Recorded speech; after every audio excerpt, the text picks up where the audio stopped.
Fala aí pessoal, sejam todos bem-vindos e bem-vindas. Eu sou o professor Diego, carinhosamente apelidado de professor Didi, e hoje eu quero falar com vocês sobre testes de estresse. E o que isso significa? Significa você pegar a sua aplicação e estressar ela. E o que é estressar a aplicação? É você conseguir fazer um teste onde você, ao invés de ter apenas um usuário, né, no caminho todo feliz e tranquilo de uso da sua aplicação, você tem múltiplos usuários tentando acessar a sua aplicação, e aí você precisa entender se a sua aplicação dá conta, né, o quanto de performance você consegue ter.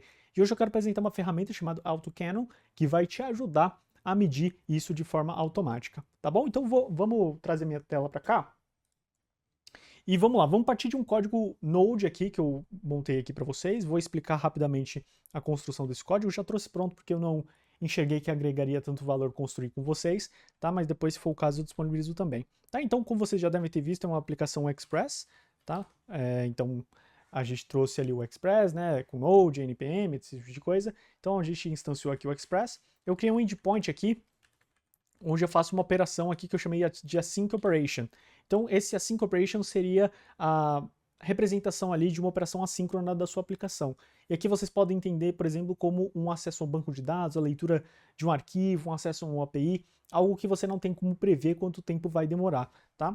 E aqui, como eu não queria deixar tudo muito a coisa muito complexa, eu só criei uma função aqui chamada Async Operation, onde a gente vai fazer ali o sorteio de um número entre 0 e 1000, que vai representar 0 segundos, e o 1000 seria 1000 milissegundos, né, que seria 1 segundo. Então a gente vai sortear um desses valores aí, e aí aqui eu vou criar uma promise, e essa promise vai ser resolvida aqui, né, quando esse set timeout for resolvido com esse time. Ou seja, esse timeout aqui, se o número sorteado for 500 em meio segundo, 500 milissegundos, ele vai resolver aqui a promise. E onde é que nós vamos usar isso? Exatamente aqui, tá? O resultado dessa operação. Então tem o await aqui, né? Seria após essa promise ser resolvida, nós vamos buscar essa operação e eu vou retornar essa resposta aqui, que seria esse status 200, tá bom? Aqui embaixo tem uma função que é para gerar esse número aleatório com inclusive, né? Então, aqui no caso, entre 0 e 1000 seria 0 e o 1000 também, incluídos. Aqui eu vou subir a aplicação na porta 5000 e aqui só um console, tá? Então, vou rodar essa aplicação, vamos ver se ela está funcionando e vamos dar uma olhada nos tempos ali que nós temos, tá bom? Aqui eu vou colocar 500, porque 1000 fica até muita coisa, tá? Eu achei 500 ali já é um pouco mais próximo da realidade. Inclusive, se for 500 milissegundos já tá meio lento, tá? Mas vamos chegar lá. Então, vou usar aqui uma extensão chamada Thunder Client, tá? Vocês podem baixar aí na aplicação de vocês. Ela funciona muito próxima ao que você tem, por exemplo, do Postman, né? Que é uma ferramenta para você poder fazer testes ali de APIs. Só que ela é integrada aqui ao VS Code, então facilita bastante a vida, tá? Vou acessar aqui. E o que eu vou fazer aqui é o seguinte.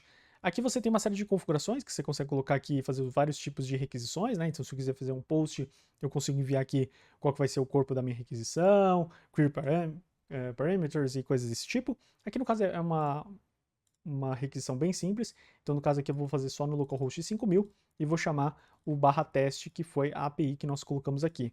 E aí eu quero que vocês olhem comigo aqui, não tanto a construção desse código, tá? Porque não é o foco, mas sim os tempos, tá?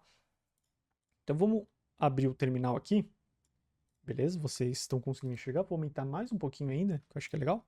E vamos subir essa aplicação. Então aqui, vou colocar um npm run dev. Então aqui no caso eu uso o nodemon, que eu vou mostrar para vocês, tá? Então estamos usando aqui o nodemon. Legal, subiu ali na aplicação na porta 5000. Legal. Vamos fazer aqui, ó. Então 24 milissegundos, 461 milissegundos, 201 milissegundos, 446 milissegundos, 476 milissegundos. Enfim, a gente tem uma amostragem ali, né? Eu consigo ficar testando aqui e eu consigo tirar uma média ali do valor apropriado ali, eu tenho um valor de resposta para um usuário que faz muitas requisições. Eu posso fazer esse teste. A questão é de que não é muito eficaz, né? Eu sentar na frente do computador aqui e ficar clicando 1000 vezes para ter uma amostragem o suficiente para saber se a minha aplicação está rápida ou não. Porque eu usando aqui, mesmo aquelas que demoram ali meio segundo, elas são relativamente rápidas, né? Elas não demoram tanto tempo assim. A questão é, será que dentro de uma aplicação onde várias pessoas estão usando, será que isso é o suficiente? É o que eu quero discutir com vocês.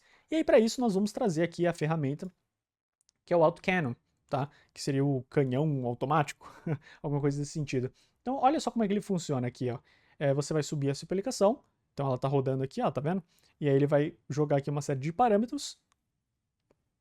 Aí ele vai colocar aqui, né, o local onde ele quer rodar, que no caso é a porta 3000 aqui. E aí essa ferramenta aqui vai começar a fazer requisições automaticamente para essa aplicação. E depois você vai ter um relatório aí do tempo que você levou, enfim, existe uma série de parâmetros aqui embaixo que você pode rodar para saber os resultados de acordo com o que você quer saber, né? Então, latência, se você quer saber informações ali sobre o número de conexões, os status codes, enfim, existe uma série de coisas que você consegue fazer, tá bom?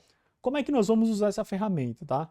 Se você olhar aqui na documentação, ele fala que você precisa trazer isso para o seu projeto, obviamente. Aqui no caso, ele tem a instalação global e tem aqui para você fazer o uso da API dentro do seu projeto.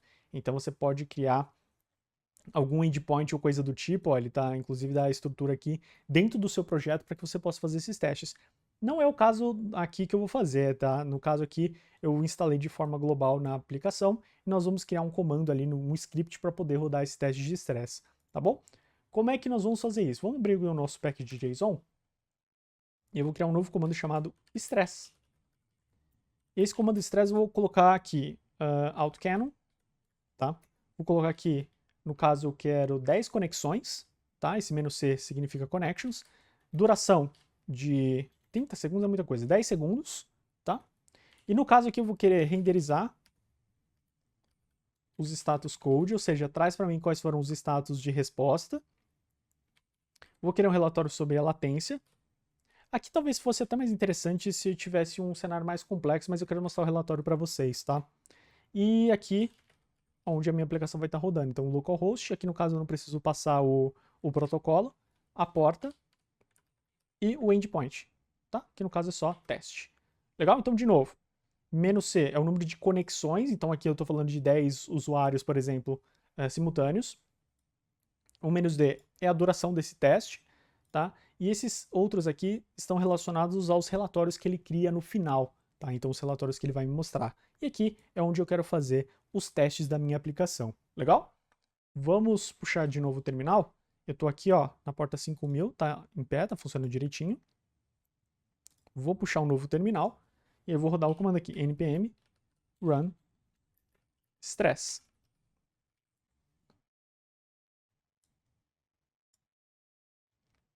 Beleza, vocês vão ver que ali, ó, ele está rodando, tá certo? Ó, 50%, 60%, 70%, 80%, 90%. Show de bola. E ele traz o relatório aqui. E, de novo, esse relatório vai depender da quantidade de informações que você quer receber. E aí vocês olhem lá na documentação todos os parâmetros disponíveis. Aqui ele te dá dois relatórios, tá? Um relatório de latência, então ele te dá ali um valor, o average, né? Que seria o valor médio ali de quanto a sua aplicação demorou para responder. Então, no caso aqui, ó, 250.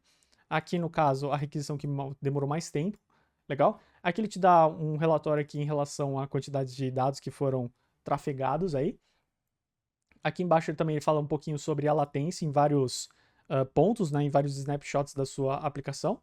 E aqui ele te fala embaixo quais foram as requests, né, quantas foram as requests produzidas. Então percebam, aqui em 10 segundos ele produziu 403 requests. Sabe quanto tempo eu ia demorar para fazer 403 requests no Thunder Client manualmente? Muito mais tempo. Muito mais tempo. Legal? E aqui, pelo caso, parece que ele atendeu todas as requisições. Maneiro. Agora vamos dar uma escrachada aqui. E aí a gente pode pensar, por exemplo, é uma Black Friday da vida, então vou ter 1000 usuários simultâneos. Vamos ver o que acontece.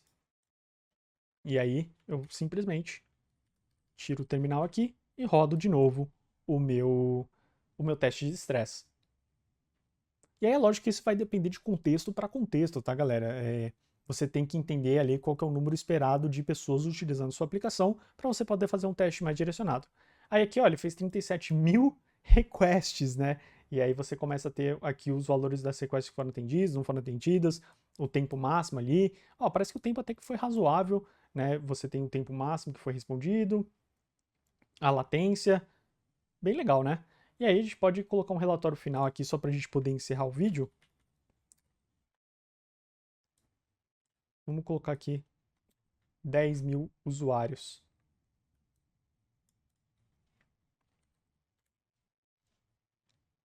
E aí percebam que fica bem fácil de fazer os testes, né? Basta você trocar os valores ali e fica no script ali de forma bem tranquila para você rodar. E aí você já consegue ter uma ideia do quanto da sua aplicação você está conseguindo responder ou não responder. Legal? E aí vocês vão ver que aqui, ó, é o número de requests que ele fez, a quantidade de dados que foram trafegados e assim por diante. Tá bom? O último recurso que eu queria mostrar para vocês antes do curso, antes do nosso vídeo terminar, é que aqui na documentação ele tem um ponto que é bastante relevante quando a gente fala, por exemplo, de cache, esse tipo de coisa, que é o parâmetro que eles chamam de um warm-up. Então, se você tem uma camada de cache, por exemplo, que você constrói depois que uma requisição é feita, se você quiser validar isso, você pode usar esse parâmetro também. Aí, no caso, como é que ficaria, tá? Aqui, você pode puxar no seu relatório, colocar o warm-up. Aí, colocar aqui entre colchetes, "-c", e "-d". Lembrando que o "-c" é sempre o número de conexões e o "-d" é a duração desse warm-up. Então, no caso aqui, eu estou fazendo um warm-up aqui de uma conexão de uma pessoa conectada durante 2 segundos. E aí, dependendo da estratégia de cache que você quer validar na sua aplicação, isso pode ser o suficiente ou não, né? O teste vai de acordo com a demanda do seu negócio. Legal? Então eu espero que esse vídeo tenha te ajudado de alguma forma. Se você gostou, achou interessante esse assunto e quer saber mais, não deixa de se inscrever aí no canal, deixa um joinha, comenta alguma coisa que você queira saber e a gente se vê nos próximos vídeos com mais dicas legais aqui de desenvolvimento e tudo mais que eu posso contribuir com vocês, tá bom? Um grande abraço, a gente se vê em próximas oportunidades. Valeu, galera. Tchau, tchau.